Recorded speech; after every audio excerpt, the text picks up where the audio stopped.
Hello! Welcome back to a brand new video.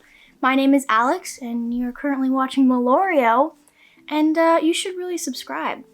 It's a nice little place to hang out. I just woke up. This is like the only time I can really record is when I just wake up.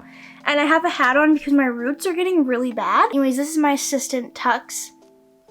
Just kidding, he was laying here before I actually set up the camera, and he's probably a little annoyed that I just took his spot. So today we're talking about how I handle creative burnout.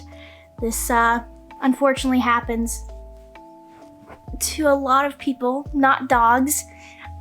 This happens to a lot of people, and I sometimes will struggle with it, and I'm just like, I don't know what to do, and I'll just stare at my iPad, like, cause I draw my iPad on like Procreate, and I'll stare at my iPad for like a good solid 15 minutes, and I'm like, I don't know. I don't know what I'm doing. And like, I have made some strategies, thought of some strategies that help me with burnout, and I figured it might help you with burnout.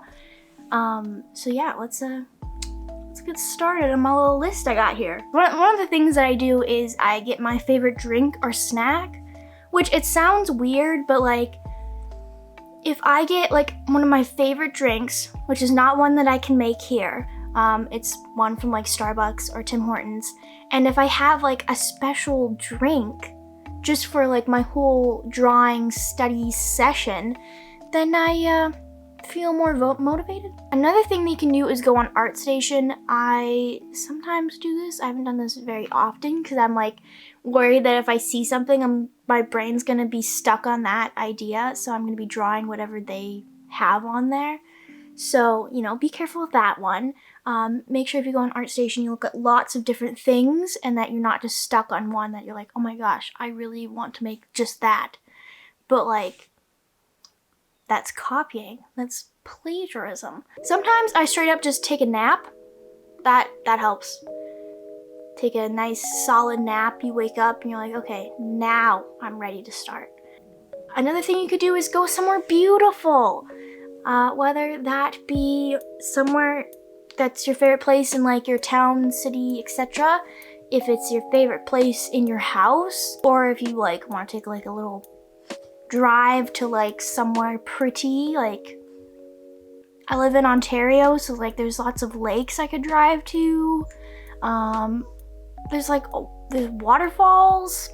Another thing you can do is just take a bath or shower. I feel like a lot of us come up with our best ideas. Don't leave. I feel like a lot of us come up with our best ideas in the shower, and it's like weird. Like, it's like, why am I a genius right now? Just because I have some hot water pouring on my head. Make sure you're taking care of yourself. Like, if you haven't taken a shower in a while, you should probably go take one. It might make you feel better. Could try drawing with your eyes closed. I know this sounds weird, but if you try drawing with your eyes closed, you come up with something that's a little warped, and then you look at it and you're like, oh, that gave me an idea. Like, I don't know. Especially like if you're coming up with something like creepy. I don't know why my hair is trying to go into my mouth. Another thing you could do is just check out Pinterest. This is pretty simple. It's Pinterest. Pinterest inspires me, okay? Mainly with like other things, because I don't look up art on there. I actually am usually looking up like decorations or slow cooker recipes. You could try a different way to be creative. So if you're always drawing, you could always try something else. I will be drawing lots on my iPad, but I also like to make rugs. One time I made a rug. That was pretty cool. I make crafts all the time. I'm always doing like decorations. They're pretty impressive. Like, maybe I should do a Christmas video of me doing Christmas decorations. Am I a craft channel? Maybe. You could try doing something new. I traveled to a city with Logan for like the first time. Like, we've traveled together like with family, but never just by ourselves. And like, that was something new. I didn't get any creative outlet from it. I was more just like a little stressed, but you could try something new in a different way. Like, I don't know. I'm trying to think of new things to try. Everybody's different. I find that it's good to refresh, take a breather, and come back to it, and then you might feel a little more creative.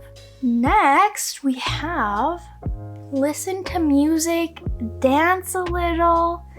Yesterday I was having a little bit of a dance party, and I think, or not Oreo, I think Freckles was like a little bit annoyed because she was like trying to sleep, and it was kind of early. Logan was like still sleeping, but I was just like jamming out. I was having a good time. I don't remember why I was having a good time, but I was just like playing music, dancing around, and it was fun. Another thing you could do is hang out with creative people. Don't just be friends with somebody because they're creative and because they can draw, because not everybody who can draw and be creative will be a compatible friend with you, or they just might straight up be a jerk. So, you know, but if you have some friends that are creative, you could have like art nights. I really want to do that, especially when I go to college, because I feel like I'm going to make a lot more creative friends down there.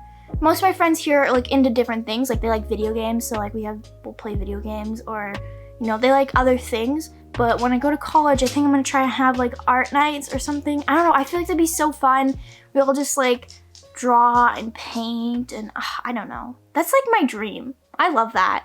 Another thing you could do is change up your space. I was looking at ways to like handle creative burnout, and this was one of them. I didn't come up with this one. And it's like, change up your space and then you'll feel creative. So like, I can't really do that because I have my computer already set up like with the Ethernet cord, and then like that's the only spot where there's like a bunch of plugins. It is what it is. Like, that's my dedicated spot, and I refuse to move it because that would be such a pain. But back when I had a smaller bed and I didn't have a computer and stuff, I would move my room around all the time. It was so fun, and I actually did find it a little inspiring.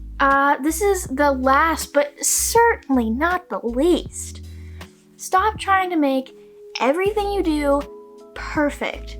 Your art does not have to be perfect. Sometimes they're just sketches, and that's as far as they'll go. Sometimes they might turn into something bigger, but you don't have to make them absolutely perfect. You just have to add a little bit of you. You have to, you know, experiment a little bit. You never know what you're gonna get. And if you're always trying to be perfect, you might not get some really interesting turnouts sometimes. So I really think that not trying to be perfect is like one of the best advice ever, because I've been really hard on myself lately, and I'm kind of mean to myself all the time, but I've just been like, oh, you know, my art's trash, and this is trash, and I'm trash. And not everything has to be a polished work of art. Some of these things, do you know how many bad drawings I've made? Like absolutely cursed drawings. I used to have this class where I would have to wake up at 7 a.m. because I'm in a different time zone. I was doing school online. And it was a class where there was a model or something, and we'd have to draw. And I made some really scary shit in that class, like for real. Like it was like cursed. I just laugh at it and move on. Art is an experiment. It's a fun time. It's a happy time. It's a time that you can relieve stress and other things. So enjoy it. I hope you guys have a wonderful day. I hope to see you guys in my next video. Please subscribe. Hit the bell button for notifications if you're feeling like it. Please. I'll see you guys in the next video. Have a fantastic day. Peace and love. Peace out. Bye.